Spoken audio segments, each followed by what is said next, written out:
la une de l'actualité, en visite en RDC, le président kenyan William Ruto a rassuré lors d'un point ce lundi 21 novembre à Kinshasa que la force régionale est-africaine en cours de déploiement dans l'est de la République démocratique du Congo avait pour mandat d'imposer la paix aux groupes armés récalcitrants, déclaration faite au sortir de l'audience avec son homologue congolais Félix Tshisekedi. Suivez. Sa présence ici, effectivement, est le symbole de l'excellence des relations entre nos deux pays. Et ces relations sont appelées à s'améliorer et à se consolider davantage parce que nous sommes d'abord de la même région économique et ensuite nous avons les mêmes intentions, les mêmes engagements par rapport à nos populations respectives, mais également à notre continent qui, comme vous le savez, a lancé depuis le début de l'année la zone de libre-échange. Nous avons donc comme mission de rendre ce projet viable, d'accroître les échanges entre États africains, d'accroître donc par-delà même la richesse en Afrique pour lutter contre les fléaux que sont la pauvreté, l'analphabétisme, le chômage et bien d'autres difficultés. Je pense ici à celle qui est due surtout au réchauffement climatique et qui a eu des conséquences néfastes ici en Afrique. Donc nous sommes engagés, le président Ruto et moi, à œuvrer ensemble dans la même direction. Et tout cela, comme vous le savez, pour que ça marche, il faut que la paix soit une réalité, la sécurité et la stabilité, que cela puisse permettre donc à ce qu'on puisse mettre en œuvre ces politiques.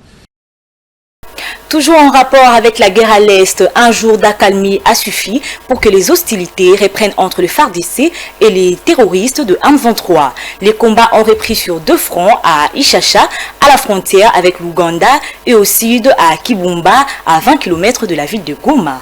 Plusieurs mouvements de population sont signalés, confirme la société civile locale dans ces deux fronts. Plus de détails dans ces reportages de Martin Kaembe.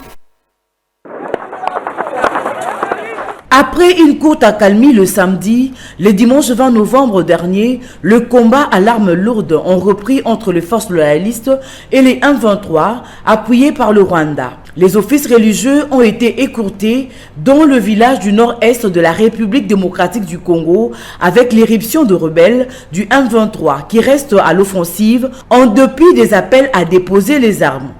Selon un responsable de la société civile locale, les combats se déroulent à 35 km d'Ishasha, localité frontalière de l'Ouganda, située non loin du lac Édouard. Plus au sud, le combat ont repris le dimanche matin à une vingtaine de kilomètres au nord de la ville de Goma, chef-lieu de la province du Nord Kivu, au niveau de Kibumba, qui marque depuis plusieurs jours la ligne du front sud. Il faut rappeler qu'il y a 20 ans, jour pour jour, le M23 s'était emparé de la ville de Goma qu'il avait occupée pendant une dizaine de jours avant de se retirer et être vaincu l'année suivante. La résurgence du M23 a provoqué un regain de tension entre la RDC et le Rwanda, accusés de soutenir cette rébellion. Kigali conteste en accusant en retour Kinshasa des collusions avec le rebelle Hutu-Rwandais implanté à RDC depuis les génocides de Tutsi en 1994 au Rwanda. Plusieurs initiatives sont lancées pour tenter de surmonter la crise, espérant qu'avec la présence du président William Ruto de Kenya, qui séjourne à Kinshasa, une solution pourra être trouvée à la crise qui frappe la partie est de la République démocratique du Congo. Dans l'actualité également, la voix de la République démocratique du Congo a été bel et bien portée au 19e sommet de la francophonie qui s'est tenu dans la ville de Durba, en Tunisie, voulais-je dire. Le Premier ministre Jean-Michel Samalou Kondé, qui a pris part à ces travaux, a reçu du sommet la condamnation de l'agression dont la RDC est victime. et a souscrit au processus de Nairobi en demandant le désarmement de tous les groupes armés sans distinction et le M23 en particulier. Reportage de Martin Kaembe. Le Premier ministre congolais Jean-Michel Sama Lukonde, à l'heure de sa participation au 18e sommet de la francophonie, sortit toutes ses griffes pour recadrer le principal agresseur de la République démocratique du Congo. Premièrement, le Premier ministre Sama Lukonde évite la photo d'ensemble avec Paul Kagame. Plus durement, il invite le secrétaire général de l'OIF, la Rwandaise Louise Mushikiwabo, à conduire la francophonie sans sentiment orienté vers les intérêts de son pays. La cause de la République a fini par pousser Sama Lukonde à donner 2 messages forts à Kigali et à toute la communauté internationale. Pour le chef du gouvernement congolais, le secrétaire général de l'OIF donne l'impression de vouloir s'écarter de son rôle de la prestigieuse institution. Il exige la condamnation de l'agression rwandaise. Il a aussi rappelé de prendre au sérieux les souffrances infligées à son peuple par le terroriste du M23. Jean-Michel Sama Lukonde a rappelé également que la RDC est l'un des plus grands pays de la francophonie. Sur les questions diplomatiques, Sama Lukonde a fixé le strict limite du processus de Nairobi et demande aux acteurs de la région de jouer pleinement leur rôle en demandant le désarmement de tous les groupes armés. Aucun groupe ne peut être épargné, le M23 en particulier.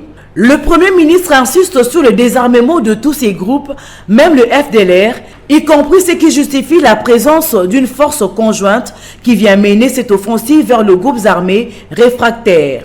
La RDC, par la voix de son Premier ministre, a également réaffirmé sa détermination à abriter la 9e édition de Jeux de la francophonie qui se tiendront à cheval entre juillet et août 2023 à Kinshasa.